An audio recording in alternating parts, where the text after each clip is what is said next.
pačioj projektinėje stadijoje savo įsikeliam tokią užduotį, kad mes norim tokio šiek tiek kitokio objekto, ne dvišlaituko, ne konteineriuko tipo, tai ir projektam tokį, ir dar tą tūrį darant nesinorėjo gal tokio monotoniškumo, ir fasados dar įvedėm tokias plotų skaidimą, tokį 2 spalvų teisingai.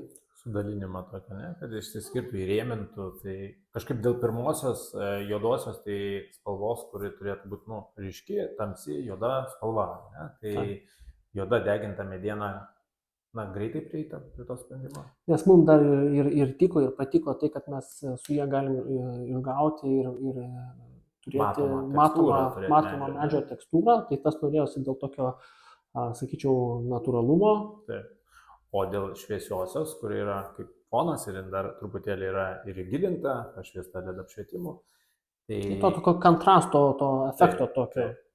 Tai priėjom išvados, kad deginta mediena šviesaus atspalvio arba termo mediena, kurią galima alyvuoti jau dažybę pasirenkant kelių atspalvių. Spalva, kad tas kontrastas būtų šiek tiek didesnis ir jis ne tik tūris būtų išraiškingesnis, bet dar plus ekstra ir fasadas išraiškingesnis iš, sakykime, šoninių pusių.